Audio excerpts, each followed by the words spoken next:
RSS की अखिल भारतीय प्रांत प्रचारक बैठक का आज दूसरा दिन है। तमिलनाडु के ऊटी में प्रांत प्रचारक की ये बैठक चल रही है। 15 जुलाई शाम 6 बजे बैठक का समापन होगा।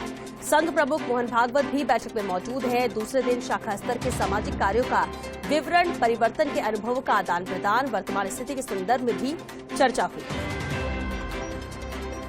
संघ प्रमुख मोहन भागवत भी बैठक में मौजूद है। दूसरे दिन की बात कर ले तो आज शाखा स्तर के सामाजिक कार्यों का विवरण दिया गया। और चलिए ऊटी से सहयोगी डिंपल शर्मा हमारे साथ जुड़ी है। डिंपल, आरएसएस की अखिल भारतीय प्रांत की बैठक है, बैठक का आज दूसरा दिन है, कितना खास आज का दिन रहा?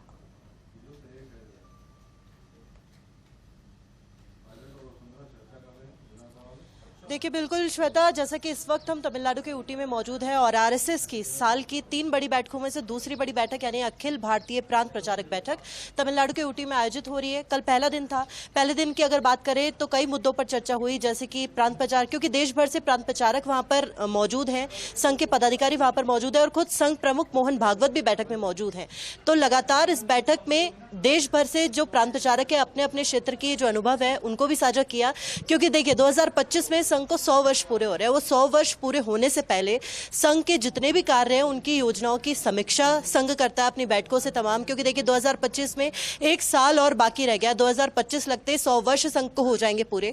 100 वर्ष होते ही संघ भव्य आयोजन करेगा, लगातार शाखाएं लगेगी, अलग अलग क्षेत्रों से अलग अलग तस्वीरें सामने आएंगी। लेकिन इन 2 सालों में संघ को जो जमीनी स्तर पर एक तरह से कह सकते हैं अपनी जड़ें पूरी तरह से जमानी है, जो शाखाओं को 1 लाख तक पहुंचाने का लक्ष्य है उसको तो साथ साथ पूरा करना ही है। लेकिन दूसरी बात देखिए, मैंने इस पहले भी बताया था कि यूसीसी और धर्मांतरण के मुद्दे और जो देश की वर्तमान स्थिति है उसको लेकर भी चर्चा संभव हो सकती है, क्योंकि देश में जिस तरह के हालात हो, चाहे दंगे फसाद हो, किसी भी चीज को लेकर हो, धर्मांतरण का मुद्दा जो कि बीते कुछ दिनों से काफी कैसे अलग अलग तरीके के जो अपराध सामने आए थे, चाहे दिल्ली की बात करें, अलग अलग जगहों की बात कर ले, तो उस मुद्दे को लेकर भी जो संघ प्रमुख मोहन भागवत है वो जितने भी देश भर से चाहे संघ के पदाधिकारी आए हों या प्रांत प्रचारक आए हो, उनसे भी वर्तमान स्थिति में क्या सुधार हो सकता है उसको लेकर भी चर्चा कर सकते हैं। और स्वयं सेवक हो चाहे प्रांत प्रचारक हो, संघ से जुड़ा हुआ कोई भी व्यक्ति हो, हमेशा से सामाजिक सेवा में या सामाजिक कार्यों में आगे रहता है। चाहे कोविड काल की बात कर ले, चाहे फिर अभी जो विपर्जय से तबाही हुई थी उसको लेकर हो, सभी बचाव कार्यों में आगे आए थे। तो ये कह सकते हैं सामाजिक मुद्दों को लेकर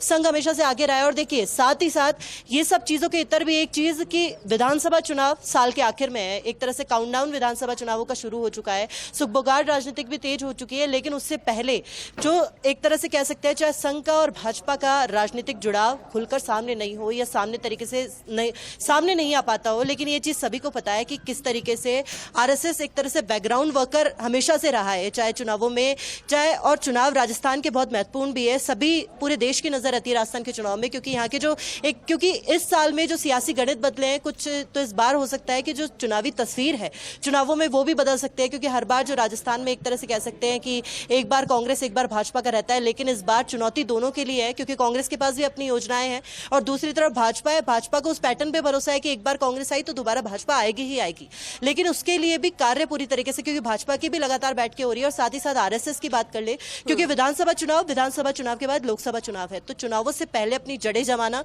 जरूरी भी हो जाता है। और साथ ही साथ देखिए आरएसएस की दूसरी बड़ी बैठक, इससे पहले अखिल भारतीय प्रतिनिधि सभा की बैठक हुई थी, पानीपत में आयोजित हुई थी और उस बैठक में भी प्रस्ताव पारित हुआ था। हालांकि जो प्रांत प्रचारक बैठक होती है उसमें कोई प्रस्ताव पारित नहीं होता, लेकिन वो भी महत्वपूर्ण बैठकों में से एक है। 3 बैठकें जो होती है साल की, एक पहली होती है जो जनवरी फरवरी में होती है, दूसरी होती है जो जुलाई अगस्त में होती है, तीसरी होती है जो अक्टूबर नवंबर के आसपास होती है। तो 3 बड़ी बैठकें होती है साल की। इन 3 बड़ी बैठकों में अब तक जो संघ के कार्य रहे हैं, चाहे वो शिक्षा वर्गों को लेकर हो, जैसे तरीके के अभियान, सामाजिक अभियान चलाता है संघ तरह तरह के, उन अभियान से जुड़े हुए क्या, उन अभियानों पे आगे की क्या एक तरह से कैसे आउटकम कैसा है, उन अभियानों को लेकर आगे क्या तस्वीर बन रही है उसको लेकर भी चर्चा हो सकती है। और प्रांत प्रचारक जब देश भर से इकट्ठे हुए हैं एक जगह पर, तो उनको लेकर भी चीज पर चर्चा संभव है कि क्या क्या चीजें हैं जिसको लेकर, वहां के अनुभव क्या है, वहां की स्थिति क्या है, और ऐसी कौन सी चीजें हैं जिसको लेकर आगे संघ बैठक में एक तरह से कह सकते हैं उस पर चर्चा कर सकता है, उस पर मंथन कर सकता है। हालांकि पूरी तरह से इंटरनल मीटिंग है, कोई भाजपा से यहाँ पर भाजपा से जुड़ा हुआ, हालांकि संगठन मंत्री जो है, संघ प्रेरित जो संगठन मंत्री हैं वो यहाँ पर शामिल जरूर हो रहे हैं, लेकिन ये कह सकते हैं कि जितना भी भाजपा से अगर, क्योंकि तमाम जब बैठकें होती है आरएसएस की तब उसमें जरूर कोई ना कोई नाम जरूर सामने आ जाता है कि भाजपा से ये शामिल हो रहे हैं, चाहे जेपी नड्डा का है, गृह मंत्री अमित शाह का है। हालांकि इस बात का एक तरह से पुष्टि कभी भी आरएसएस नहीं करता है, लेकिन ऐसी बातें सामने आती है। लेकिन प्रांत प्रचारक बैठक टोटली इंटरनल और पूरी तरीके से आरएसएस की ही जो बैठक होती है वो होती है। लगातार जो तमाम पदाधिकारी है वो यहाँ पर मौजूद है और इससे पहले जो प्रांत प्रचारक बैठक हुई थी झुंझुनू में आयोजित हुई थी। झुंझुनू में भी जब राजस्थान डिम्पल, बिल्कुल अपना नजर बनाकर रखिए, कल समापन है, आपसे अपडेट भी लेंगे। फिलहाल के लिए आपका शुक्रिया इस पूरी जानकारी।